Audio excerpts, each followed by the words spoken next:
Hi అండి. అందరికీ నమస్కారం. Welcome to my channel. ఈ వీడియోలో ప్రభుత్వ ఉద్యోగుల అతిపెద్ద విజయం, హైకోర్టు సంచలన తీర్పు, పూర్తి వివరాలనైతే వీడియోలో తెలుసుకుందాం. వీడియోని ఎక్కడే గానీ స్కిప్ చేయకుండా ఎండ్ వరకు చూడండి. అప్పుడే ఇన్ఫర్మేషన్ పూర్తిగా అర్థమవుతుంది. అలాగే వీడియో చూస్తున్న ప్రతి ఒక్కరు వీడియోకైతే లైక్ చేయండి ఫ్రెండ్స్. ఈ వీడియోతోటి ఉద్యోగ పెన్షన్ మిత్రులతో అయితే షేర్ చేయండి. కొత్తగా మన ఛానల్ చూస్తున్నవారు ఇంకా ఎవరైనా సబ్స్క్రైబ్ చేసుకోనట్లయితే వెంటనే మన ఛానల్ అయితే సబ్స్క్రైబ్ చేసుకోండి. సో దీని ద్వారా నేను చేసే లేటెస్ట్ వీడియోస్ అన్నీ మీ వరకు రీచ్ అవుతాయి. ఇక ఆలస్యం చేయకుండా వివరాల్లోకి అయితే వెళ్ళిపోదాము. పొరుగు సేవల ఉద్యోగుల తొలగింపును తప్పుపట్టిన హైకోర్టు, ఆబ్కాస్ కింద సర్వీస్ కొనసాగించాలని స్పష్టీకరణ. కర్నూలు, గుంటూరు ప్రభుత్వ ఆసుపత్రుల్లో పొరుగు సేవల అవుట్సోర్సింగ్ కింద పనిచేస్తున్న పలువురుని తొలగిస్తూ 2021లో సంబంధిత వైద్యశాలల సూపరింటెండెంట్లు జారీ చేసిన ఉత్తర్వులను హైకోర్టు తిరస్కరించింది. AP corporation for outsourcing services కింద ఆ ఉద్యోగులను సర్వీసులో కొనసాగించాలని స్పష్టం చేసింది. 2020 జూలై నుంచి 2021 అక్టోబర్ వరకు ఉద్యోగుల తొలగింపు తేదీ వరకు జీతం, బకాయిలతో పాటుగా ఈఎస్ఐ, ఈపీఎఫ్ తదితర ప్రయోజనాలు కల్పించాలని స్పష్టం చేసింది.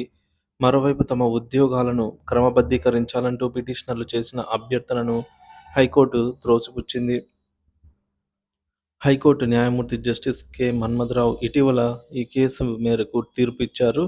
ఓ ఏజెన్సీ ద్వారా కర్నూలు, గుంటూరు ప్రభుత్వ ఆసుపత్రులలో పలువురు plumber, carpenter, lift operators, nursing orderly తదితర పోస్టులు పొరుగు సేవల ఉద్యోగులుగా చేరి విధులు నిర్వహిస్తున్నారు. 2019 నవంబర్లో రాష్ట్ర ప్రభుత్వం ఆబ్కాస్ ఏర్పాటు చేసింది. అప్పటికే వివిధ ఏజెన్సీల ద్వారా పొరుగు సేవల కింద పనిచేస్తున్న ఉద్యోగులను ఆబ్కాస్ కిందకు తీసుకొస్తూ 2021 ఏప్రిల్లో ఉత్తర్వులు ఇచ్చారు. మరోవైపు గుంటూరు, కర్నూలు ప్రభుత్వ వైద్యశాలల్లో పనిచేస్తున్న సుమారు 90 మంది పొరుగు సేవల ఉద్యోగులను 2021 అక్టోబర్ 30న తొలగించారు. తమను తొలగించడాన్ని సవాలు చేస్తూ పిటిషనర్లు హైకోర్టును ఆశ్రయించారు.